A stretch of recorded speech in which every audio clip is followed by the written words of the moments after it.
We have, I think, our second microbiome specialist. Is that right? We had Dr. Michael Ruscio on. He just wrote a book. He's an alternative medicine doctor, functional medicine doctor, has a wealth of knowledge, helped me dial in some different things. I've also worked with Dr. Grace Liu from the Gut Institute, who's been instrumental in teaching me different ways to pay attention to this. But, I told your father, who is absolutely incredible. Like, he did his thesis on Candida, correct? Yep. Yeah, one of the most intelligent people in the world on fungal and the microbiome. And, I'd used a number of different tests, and none of them quite compare to yours. So I wanted to get you guys on. Obviously, we will likely be doing something in partnership with you guys here at Onnit. Yeah. And there's just so much to this that, we had to sit down together and really iron out some details, because this is a field it's not new, but it's fairly unknown. And there's a lot of things going on, a lot of changes happening. And even, we'll discuss a little bit later, but with the microbiome and kids with epilepsy, like, there's a lot that can play into that through ketogenic diet and GABA potentiation and things of that nature. So much to discuss today. For sure. I'm thrilled to have you here. And it's Afif Ghannoum. Is that Ghannoum, yep. There we go. All right, brother. And just give us a quick background on you and your father. If you wouldn't mind, tell the story, dude. I love this story. So it's pretty wild. So my dad is an interesting character. He's considered one of the foremost experts in medically important fungi. It's called mycology.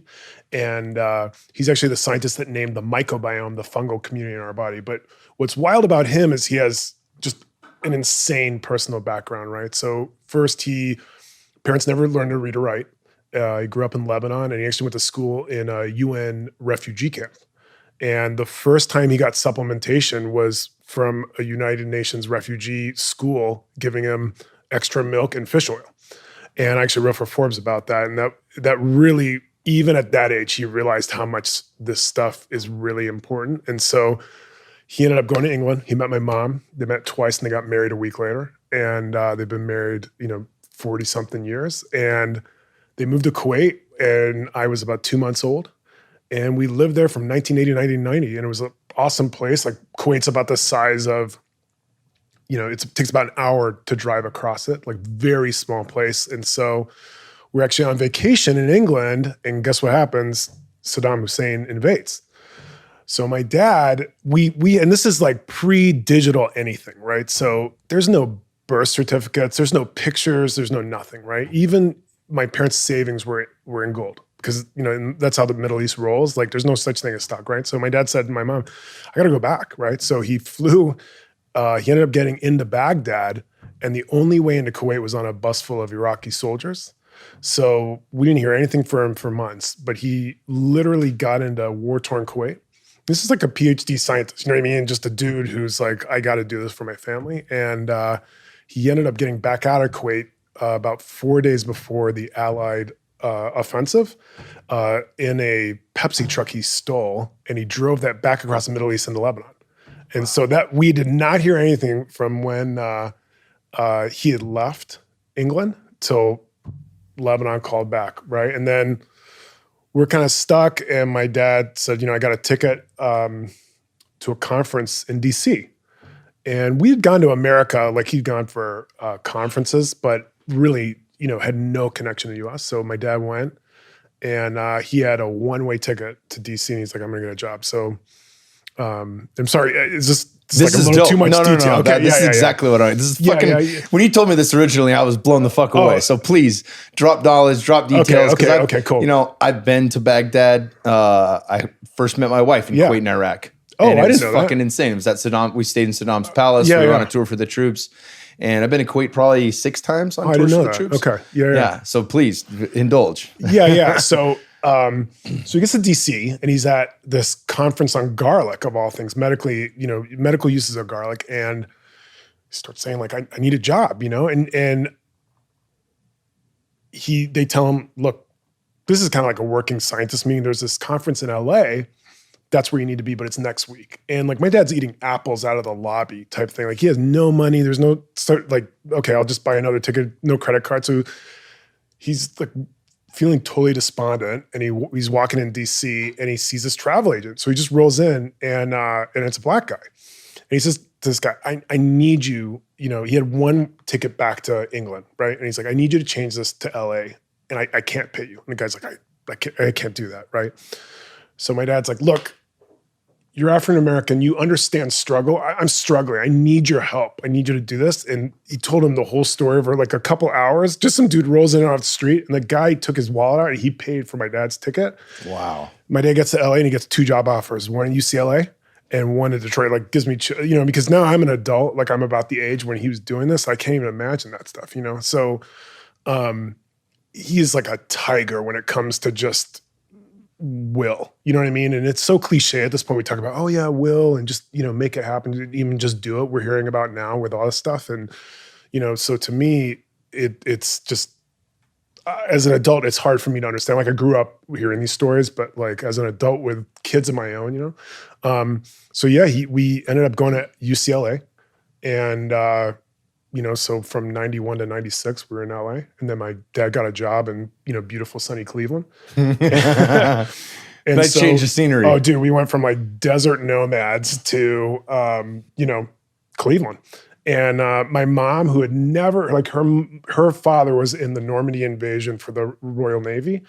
She had never been out of England, and she's just rolling with her road dog, like Kuwait, let's do it, like US, let's do it. And, so that's one of the things to me that's always been critical is like, just, you got to do what you got to do, And so so he comes to Cleveland this entire time he's publishing. Right. And so now he's been at Case Western Reserve School of Medicine since 1996. And so now he's published over 400 papers. He's been funded by the National Institutes of Health since 1991 continuously. I think he's had like 50 million in NIH funding, all to study in medically important bacteria and fungi. And his work's been cited just about 20,000 times in the medical literature.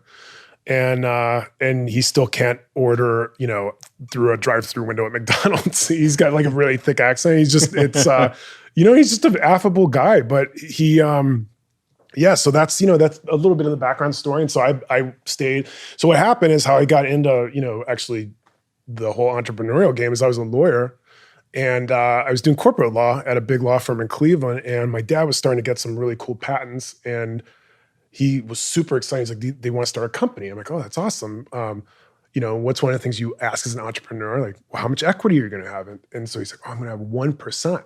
And I thought, what? Like, it's your business, like your patent, And when I realized he's just a scientist and he was getting ripped off, so I said, okay, let's roll. Like, I left big law and we started a business, and neither of us had ever developed any sort of product. So that was 2010. And since then, we've launched about 12 products, about 27,000 stores. We've licensed a product to a mega global pharma company that's in a product that's in about 100,000 stores. And then how that all tied back into the microbiome was my father, again, is continuing to this day to do research. He did a very big study on Crohn's patients and their microbiome. And what he discovered was that bacteria and fungi actually work together in the gut. And everybody knew, obviously, there's bacteria. Some people had been talking about fungi, but no one had put together that bacteria and fungi actually work collaboratively to protect each other. And they were causing really sticky lining to go against our guts called biofilms.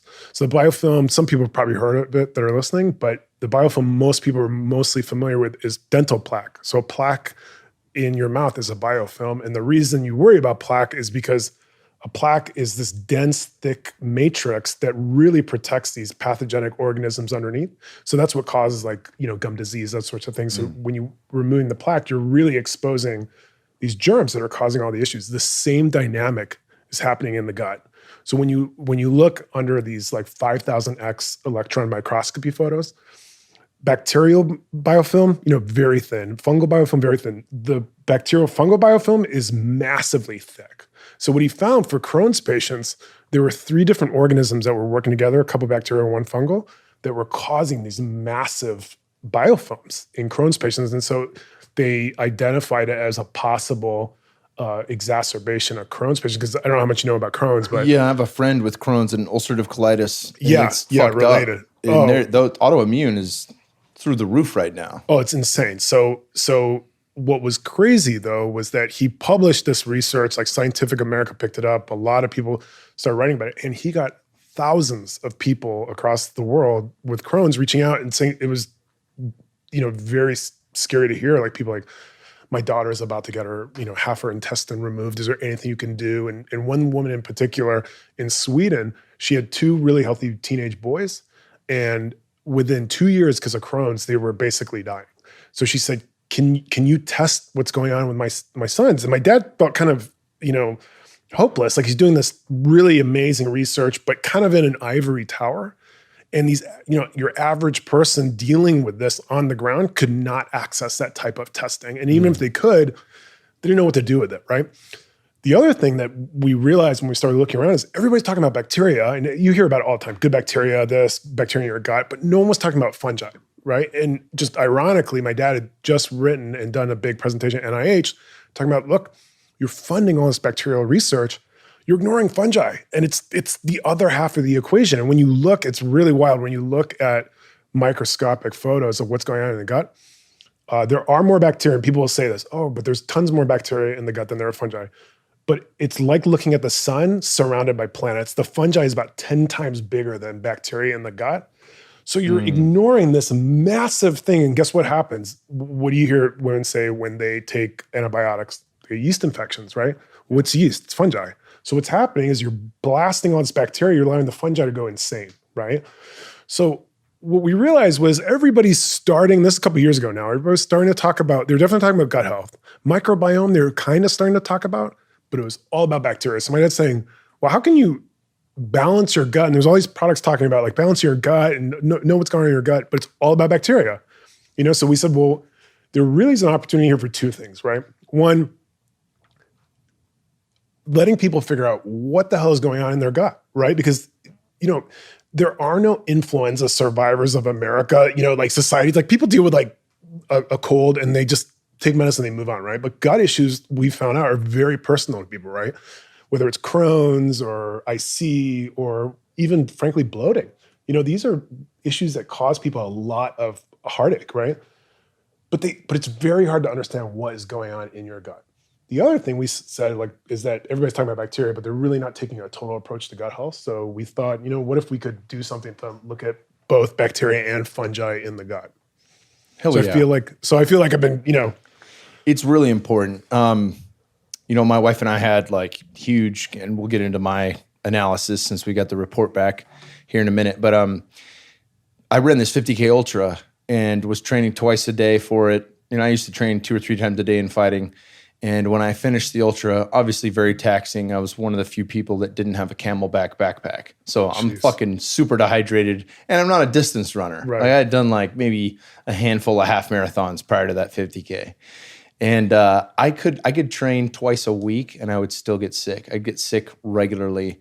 Immune system was shot, and looked at my stool and saw that I had the highest amount of candida possible. Right. And also had the highest amount of Blastocystis hominis parasites possible. So it just exacerbated what was probably already going on in a smaller issue. But, you get dehydrated, you're pulling fluids from the gut and the intestines, and that can cause leaky gut and a number of issues. And that's a problem. People ask us all the time, oh, well, I have candida. Is that a problem? No, right? You hit a really key thing, is that the problem is it's like the ocean, right? Sharks, you would not want to be in a pool with a shark, but if you get rid of sharks, it's going to have a big devastating effect throughout the entire ecosystem, right? Exactly the same dynamic in your gut. You actually want good and bad organisms. The problem is if you have a slight elevation or you have something that's out of control, if you do something to impact that, like high stress event, or you change the way you're eating, or just a tremendous amount of just general life stress, it can really end up causing big problems, right? I just got back from Burning Man a couple days ago, and I'm willing to bet my microbiome is fucked right now. I'm sure. Lack of sleep, all the things. I'll just leave it at that. Right. Yeah, and I was going to test my telomeres prior to going there, since I've done some intravenous stem cells and NAD treatments and things of that nature. But I think I got to hold off for a couple months, get my rest back, get restored, and well, then the good thing about your microbiome, especially your fungal community in your gut, it will turn around in 24 hours. Wow. Yeah, that's a really interesting thing about fungi is it is super dynamic and will change very quickly if you optimize it. The reverse, if you do something to impact it, it can turn around pretty quickly. All right, you're touching on some things that I really want to dive into. Let's break down my results, and then let's talk about how we optimize things, what's typically found in your research among other people, and what are the best practices? What leads us down the rabbit hole in the wrong direction, and what digs us out of that hole? For sure. So let's take a step back, right? When people talk about not only gut health but general health, there's some general rules of thumb that why you're so interesting is you literally hit what if you took out a sketch pad and you said, what's the ideal probably way to live your life, right? You exercise obviously a lot. You at least, I don't know if you do practice meditation or mindfulness, but you're at least aware of it, right? Meditate consistently, yeah. Yeah. You obviously eat well, and I know you do keto sometimes, and other times you're at least keeping, you're not at Carl's Jr., right? Like you're doing what the average American would say you should really be doing, but yet you have some gut issues, right? Mm-hmm. That's the reason. The reason is your gut is affected, and when I say gut, like your microbiome, it's what we call multifactorial, right? So people don't realize that, and this is, it's why we have weight loss pills, right? Like a lot of times people expect a one size fits all solution. It just doesn't work that way, right? So really your gut's dynamic. There's 4 big things that will affect it. One, your genetics, right? That's why, some people who have perfect gut health, perfect sort of gut practices, but they're susceptible because they have Crohn's. It doesn't matter. Like they have a genetic predisposition, like a lot of other health issues, right? But then your diet is a massive other factor. The other thing is your lifestyle, sleep, stress, massive impact on the microbiome. Now, this is where it gets interesting because a lot of these things we're still learning, but we do know that there's a correlation, right? So what I mean about that is anybody who tells you black and white, this is causing that, we don't know that yet, right? Mm-hmm. But what we do know is that when you have correlated high stress, you have usually an imbalance on the microbiome. What is interesting, we're starting to see that it could be that dysbiosis in your gut imbalance is actually causing stress back. The old chicken or the egg. You don't know what's coming first. So this is where we're probably, over the next decade is going to be fascinating, because what's becoming clear, and we talked about it just before we went live, right? Epilepsy, Crohn's, even gut-brain axis. There's so many. It's almost easier to find things that are not impacted by the gut microbiome. It's just connected to so many different things, but we are still figuring out what exactly. So anybody who says like, oh, this strain is tied to that condition, that's out there, right? That's not real, right? But what we do know is the more diverse your gut is, way more tied to better health, right? So as a general rule, that's what you need to be doing. So with that kind of background, you specifically, right? What we saw and we're going to look at my notes here as we're talking about this, is overall, you're doing pretty good, right? So there are a few things that are out of balance, but like, let's talk about Bacteroides and Firmicutes, right? They're normal. Those are 2 of the big bacterial phyla. So the way to think of when you're looking at, your gut, there's phyla, which is kind of the families of bacteria, families of fungi, right? Then there's actually the strain level. So when we're looking at your results, we're trying to get a general idea, like how are you doing overall compared to normal, right? So what's normal? Now, this is another debate, right? Normal is going to be, now we look at it based off thousands and thousands of samples that we've looked at in our testing. So what we'll find is that people fall into, about 98% of people will fall into a number of different gut profiles, right? So as much as we think every person's individualized, it's like everything, right? Chances are you fall into a different profile. What we find from those profiles is that, they're tied to overall things like high inflammation category or high stress, or you're like a generally low fiber type diet. So it's funny, like people do more than you realize fall into these interesting dynamics. And I'll give you a specific when it comes to people who are high exercisers, right? There was maybe 6 months ago, we started seeing a lot of women that you would look at them, they look like a Lululemon model, right? Like they take care of themselves, they eat well, all these things, but they had this very high count of this very aggressive type of fungi called Zygomycota, right? So typically, when my dad was seeing this, he's like, oh, it's kind of interesting. When we first started seeing, he's like, it might be, undiagnosed autoimmune disorder, like even could be cancer or something like that. But there were so many of them, we thought, that's odd. It would be unusual, right? Well, when we peeled back and we looked at their diet, what were they doing? They're cutting out carbohydrates. They're cutting out dairy, right? That can be a problem because those are very strong prebiotic foods, probiotic foods, right? So one of the things that we're seeing is extremes in diets, right? So like even ketogenesis would be considered like an extreme diet, right? But people will cut out all sorts of glutens. They will completely try and cut out carbohydrates. We hear all the time, oh, I don't eat dairy, right? What we're finding is that people are kind of self-sabotaging themselves because unless you have a actual diagnosed or very high susceptibility, like you've always had issues with dairy, you really shouldn't be cutting out those things unless you really have to. Why? Because it's going to have an impact on something else. Now, again, if you're truly lactose intolerant, well, yeah, you may have some, GI issues with that. And there's ways around that stuff, like I don't know if you're familiar with Dr. Stephen Gundry's book, The Plant Paradox. Yeah. He talked about the difference between Holstein cows producing A1 casein and these Southern European cows, brown Herefords, things like that will produce the A2 protein that's a little easier to break down on the body. Right. We've switched to like this moon cheese from Whole Foods that's made with goat's milk, but it's not like a cream cheese. Right. It's more solid. And everyone in our family loves that. No snottiness, no phlegmy, just right. And again, it feels good in the body. It's like everything. I had a woman one time who just screamed at me like, you're telling people to eat dairy, blah, blah, blah, blah, blah. And she was vegan. And I said, listen, you're misunderstanding what I'm saying. If you look at the amount you just told the whole story though. You said she was vegan.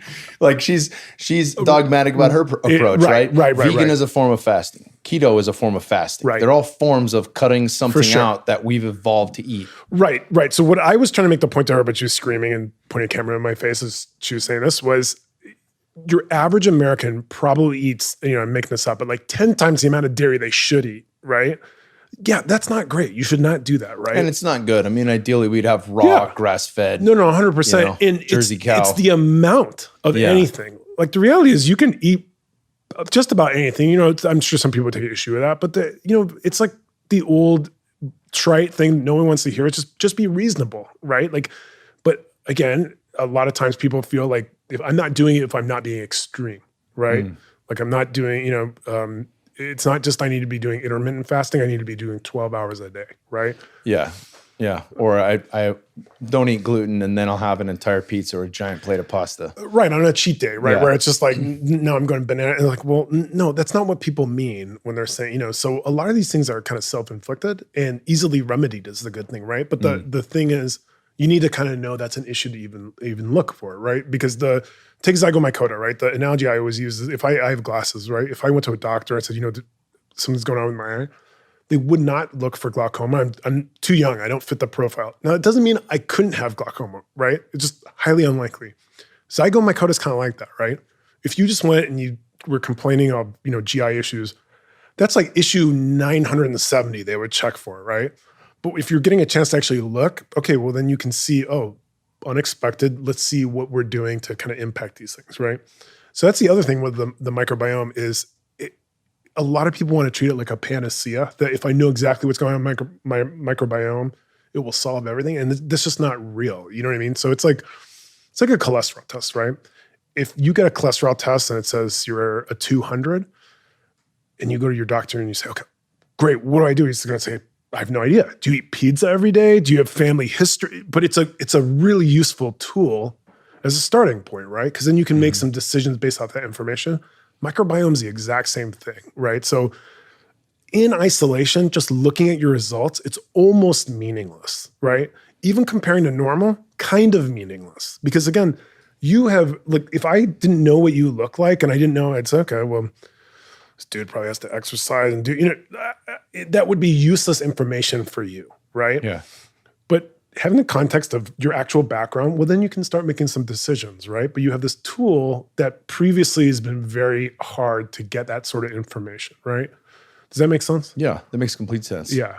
So it's funny going back to your results in particular, a couple of things are interesting, right? So First, on the fungi side, everything's pretty normal. Your Saccharomyces is a little low. That's kind of considered like the king of the, good fungi. So you kind of want to see that a little more, but that's easy to do. You can get that, there's a number of supplements that you can do that, and you can increase it just by increasing your overall diversity. That will start to level up.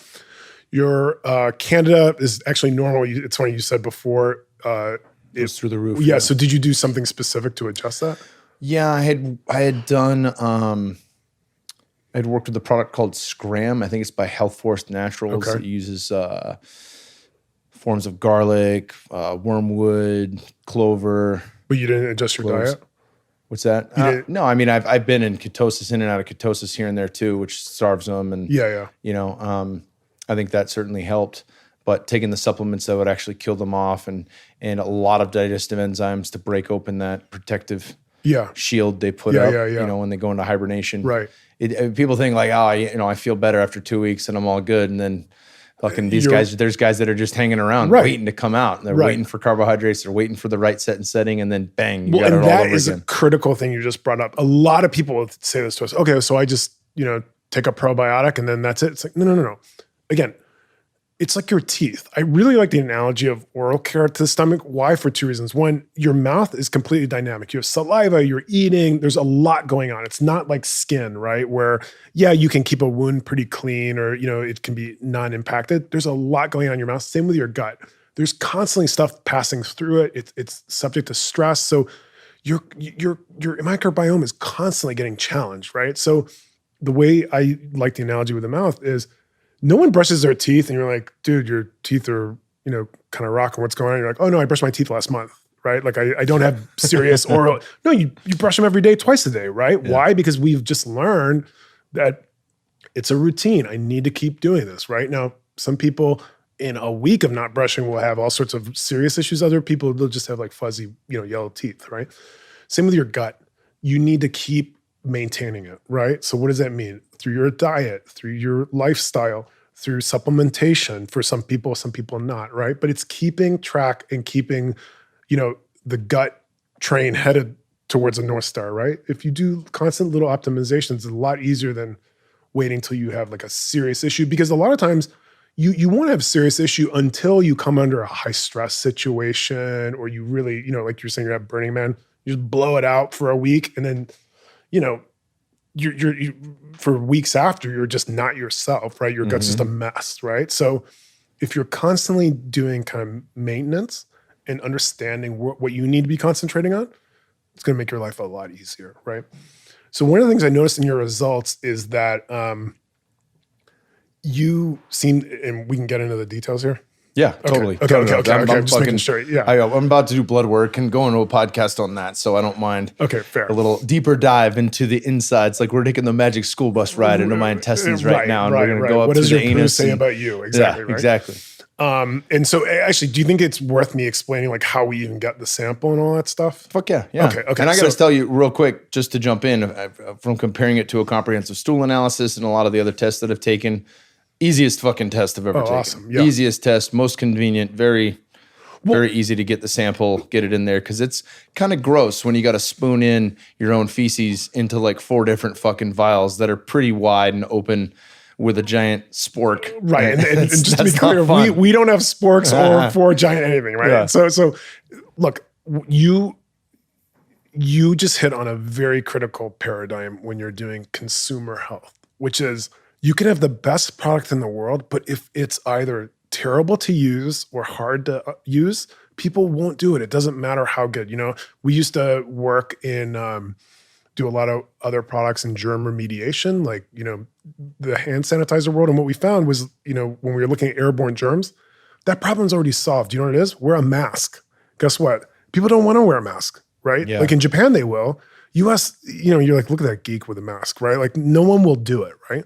So the problem is that consumer paradigm, it's not fixed, right? So when it comes to gut testing, it's the same thing. There's 2 problems with gut testing. One, as much as people don't want to do it, the most accurate way to understand what's going on in your gut, it's through a fecal sample, right? Literally your poo. So we knew if people were going to do this, we had to make that as painless and as private and as easy as possible, right? So how do we do that? We send, and this is what we did with you, right? We sent you a kit, And then really 4 or 5 step instruction, like, because people do not want to, like I took one of these ancestry tests. I own a genetic sequencing company, and it was hard for me to do it, right? Like it was just a lot of moving parts, right? So we said, look, it needs to have 4 or 5 steps. That's it. Second is we just need a little bit, right? So just kind of a coloring of the swab. Then you send that back to the lab. And that's actually what we're doing. We extract the DNA from that sample, and then we actually run it through what's called 16S for bacterial sequencing, and then ITS for fungal sequencing, right? So a lot of people will look at the bacterial, like there's a lot of people doing that, but it's really that, like I went back to before, it's like saying, hey, I checked your front 2 tires, you're good to go. And you're like, what about the back 2? And you're like, no, we're a front 2 tire store. We just, if that's extra and those guys are not, it's useless, right? So to us, we don't have back tire guys actually in-house. Right, we don't have that in-house, but like we know someone, right. So that's the way we look at it, right? You really want a whole picture of what's going on, because we know the science shows black and white that these things interact. So how can you look at just bacteria and not look at fungi, or vice versa, right? So then so you send your sample back, and then we sequence it. And then the other part is it's got to be easy to understand, right? Because if you do an ancestry test and you're like, I'm 80% Irish. Okay, awesome. That's kind of the utility of that test, right? Like, okay, neat. I assumed I wasn't from Kenya, right? But that's kind of cool to know that, right? If I tell you have high bacteroides, that doesn't mean anything to 95% of people. And out of context, it doesn't mean anything to basically everyone, right? What you're really asking is, what's going on with my gut, right? How can I optimize my nutrition? How can I optimize my lifestyle? Do I even have a gut issue? Because we see that we actually have a candida test. Our number one complaint with that test is, what do you mean I don't have candida? And we're like, you don't have candida. No, I know I have candida. You know what I mean? Like in people, it's people self-diagnosing on Google. They're just, and they're angry. And we're angry, and we're like, listen, I have 9 out of 10 of these symptoms. I know, and it's for us, we don't want people to be not happy, but we're like, I'm not going to tell you have it when you don't. And for 60% of people, they won't have it, right? So so people need to be able to easily understand what is going on from the results, right? So that took a long time. We actually talked about it, right? So like iteration, one of our tests, we show you what's going on in your gut, and we show normal, and people would say, well, what do I do with this, right? So we actually have nutritionists that you can talk to. Our report actually walks you through what we call wellness recommendations, and we make it very black and white. Look, here are your results. If you really want to understand that, great. But we think it's more, and what we've seen is people look at it like they look at a credit report, right? Just tell me how I'm generally doing. Is it red, yellow, or green, right? Like, let me know, oh, okay, I'm in good shape. Awesome. Maybe I'll look at the results, but I'm okay, right? Vast majority of people, that's what they kind of want to know. Now, if you're yellow or red, okay, now you understand, like, what can I do to optimize my gut, right? So then we'll show you actually what's going on at the strain level. Just like your credit report will show you, like that one time in 2008, you didn't pay a gym bill and it dinged you. Okay, that detail is there if you really want it, but most people just kind of want to know what's going on in their gut. But then we actually give them recommendations on 3 fronts. One, dietary, like what do you need to be doing, right? So you will fill out a questionnaire and you tell us, all the demographics and all the things that are going to be helpful for us to help. Because again, if we don't know about you, we can't give you recommendations. Anybody who tells you the results by themselves will tell you that it's not accurate. It's not real, okay? So once we have a chance to see that, we can tell you, very actionable things like, look, you're not eating enough vegetables, which we saw with you, right? Mm-hmm. So one of the things we also noticed is, and you will tell us like your symptoms, is that it seems like you experience bloating, right? Mm-hmm. Do you notice that happening when you eat any specific type of food? If I go hard to the paint with cruciferous. Okay. And I've noticed that more recently. I used to eat a lot of sauerkraut and did fine with it. Now, every time I eat sauerkraut, I get the runs. So I've avoided it like the plague. I can get away with some really high-end pickles. But I was hoping you would say that, because you know what you're doing? You're making it worse, right? Yeah. So what's happening is your body is telling you, listen, I need this. We're going to use the hell out of this, and they're going to ferment it, and you're getting gas, you're bloating, right? And the problem is you probably don't have enough of the digestive enzymes you need to really process that, because you've been avoiding it, right? Yeah. So what you probably have to do is work through that, and really, but you're going, like you said, you're going hard to the mat, like you're going straight to like fermented foods. Just start with like cooked vegetables, right? Yeah. Something like really easy on your system and build up to it. And what you need to get to is probably like 9 cups of vegetables a day. Okay. But don't go, again, this is like classic. We'll see where it's like twice a week I make a Mark Sisson giant big ass salad, and that's like it'll be mixed greens and it's all like baby spinach, kale, arugula, different things like that. So all that stuff's we'll usually awesome. cut up broccoli and different mushrooms, shiitake, saute those in a pan, season them, then toss that into the salad. So how will you feel after that? I feel good. I feel good with that. I can do well with broccoli. I do really well with broccoli and most cruciferous. Even cooked cabbage, I'll get a little gassy, but it doesn't give me the runs the way the sauerkraut does. Yeah, so your system's probably like you're going to like the high horsepower stuff, and it's bothering your stomach, right? Because you're just not consistently. Now I saw you pound 2 acai bowls, like you were gonna. I did the Greek yogurt bowls today. I'm trying to. I know I need to rebuild some shit after that. Yeah, you're just starting right. Literally rebuild some shit. But after that week in Burning Man. But like instead of like 2 giant goes at it a week, you should really kind of be going slower daily. Every right? day. Okay. Yeah, and then over time, just build back up. But what you're doing is you're like shocking your system, and then your system's like, oh my God, this is great. Let's digest the hell out of this, and it's overwhelming your system. You're seeing bloating, and then you're feeling bloating. You're like, I'm going to avoid that because I don't feel good after it, right? So it's a cycle, right? So really, what you need to be doing is allowing your system to really build back up.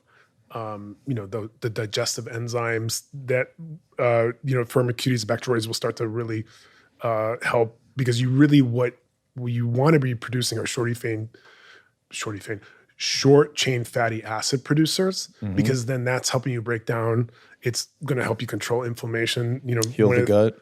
Exactly, right? So one of the things you have elevated levels of proteobacteria, often tied to inflammation, at least through your gut, but probably throughout your system. Now, on top of all of that, you exercise very vigorously, which is just, again, this obviously, that's going to put a lot of inflammation in your system additionally. So that, we actually see that quite a bit. We have a lot of people that are bodybuilders have terrible GI issues. Why? Because their system's constantly under attack. They're highly regimented with their diets. They're exercising like crazy. They think they're actually doing something good for their body, but it can be very destructive, right? So in those cases, we'll have them like cycle on and off. And that, it can get tricky with competitions and all those things, but it's more about knowing what is going on, and then you can figure out a protocol to work around it. But the key is what's going on. Now, for some people, genetically, they're in great shape. Doesn't bother them at all. Like I'm like that, right? The last time, and actually the only time I've worked out at the Onnit gyms, I laid on the ground for about 40 minutes after Aubrey put me through a workout.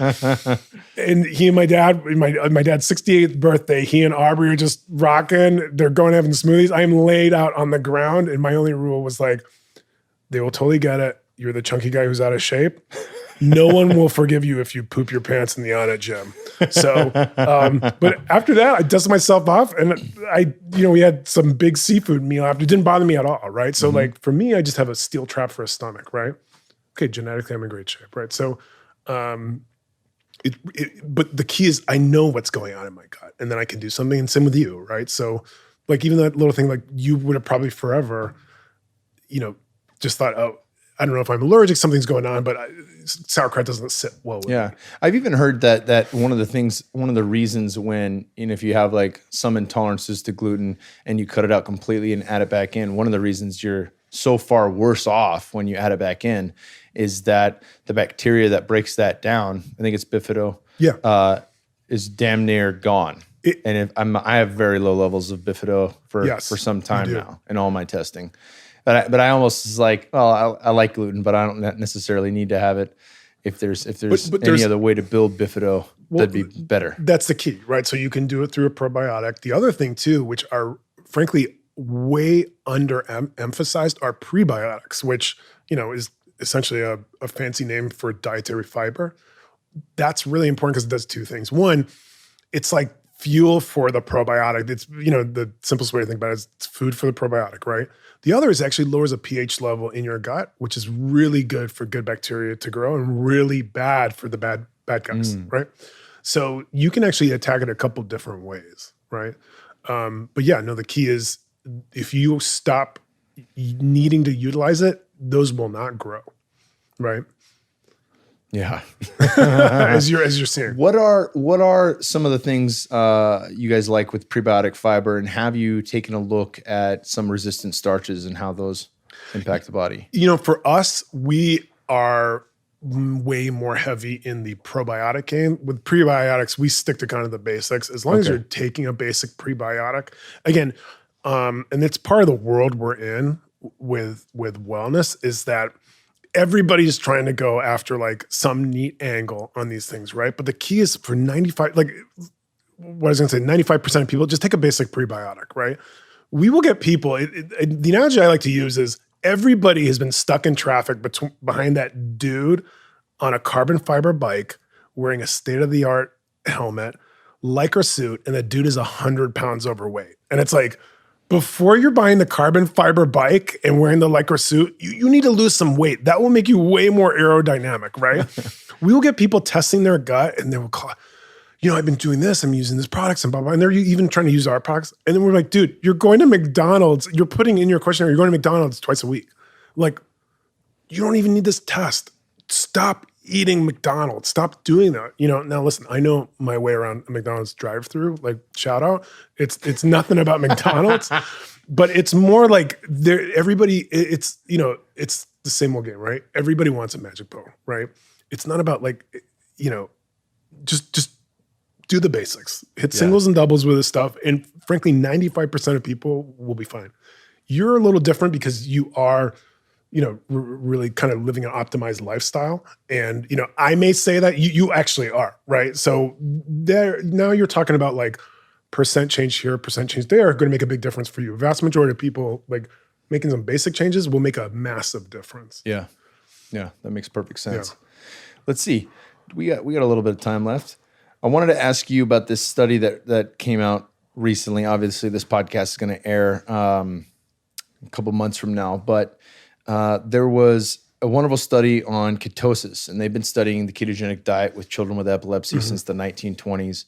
We recently had Dominic D'Agostino on, and he works with the Charlie Foundation, which was created, I think, at Johns Hopkins, right. Just to research this stuff, to see like what do ketones do? What do different things do to help with that? But they know there is a link between the microbiome and the brain. Right. And a lot of our neurotransmitters, the vast majority, are produced by our microbiome, right? And there's very specific ones. There's very specific changes that happen in a ketogenic diet where the body will produce more GABA than glutamate. And that shifts that pathway from excitatory to more rest and digest and relaxed, less anxiety, and just really tunes people in. I've never felt better than when I'm on a ketogenic diet, and I've been in it for a couple months, consistent.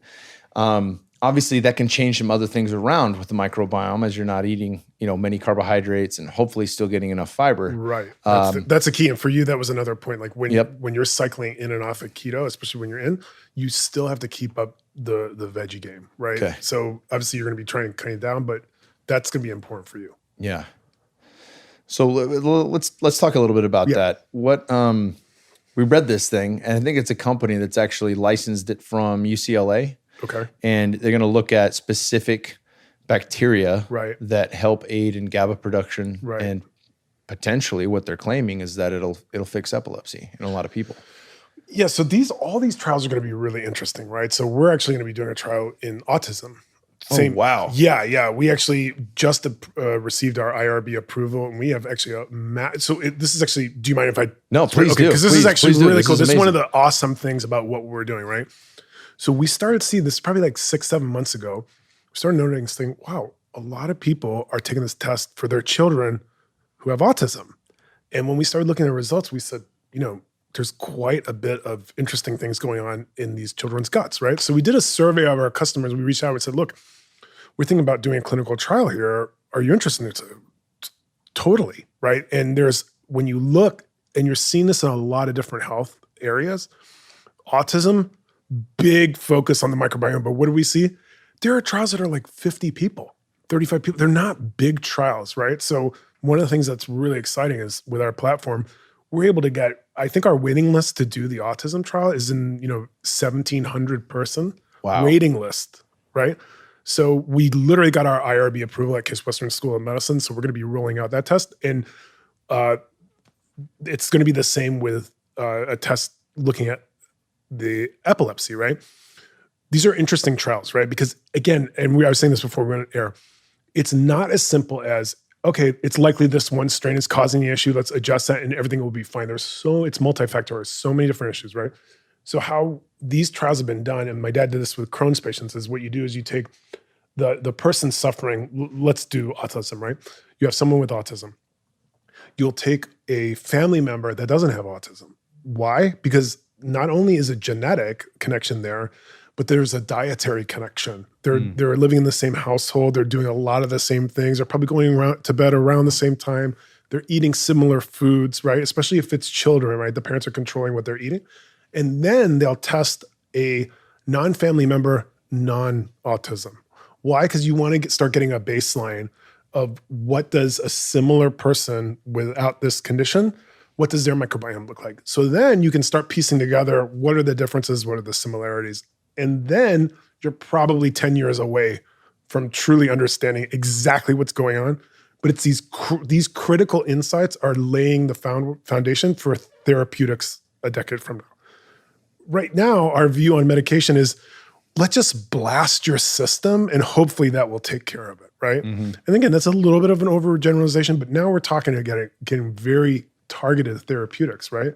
So I think what's going to end up happening is these are going to be combination approaches to dealing with conditions, right? So epilepsy, right? I am not of the opinion that it's going to be, if you adjust the microbiome, you're going to be all set. But controlling the microbiome could be a massive factor in at least controlling the condition, right? Yeah. Same with Crohn's, right? But you're never going to, I don't think you're going to cure Crohn's or a condition by controlling the microbiome, but you may, for their life, not lifestyle, what it's called, kind of quality of life. Yeah, you could mitigate a lot of that. A tremendous amount of it, right? Because again, Crohn's is an issue when you're dealing with flare up, and I'm way oversimplifying it, but like I've seen what people deal with when it's flaring up, it's devastating, right? So I think it's going to be the same with the epilepsy trial. I think the thing that's going to be interesting is these are going to have to be longitudinal studies, and I think they have to be with massive numbers, right? Because there's going to be so many different factors. We're still seeing like geographically, like there are geographic areas where the type of water you're drinking can impact the microbiome of that area. So how can you compare those people versus someone across the country with the same condition? There's going to be a lot of these factors that have to be controlled for. So it's going to be fascinating, but I think it's critical that they're starting to do these studies. Hell yeah, brother. Yeah. You knocked it out of the fucking park. Thanks, dude. Where can people find you and your products? Obviously, we're going to talk, in the intro and the outro, I'm going to talk a bit about where they can find it through onnit.com. Yeah. But where can people look you up personally, and where can people look into your father's work and everything you guys have going on? Yeah, so if you want to be one of my hundreds of followers, just look at me at Afif Ghannoum, AFIFGHANNOUM. And look, I can't respond to all three people who comment, but I will try. Biome is our company, BIOHM health.com.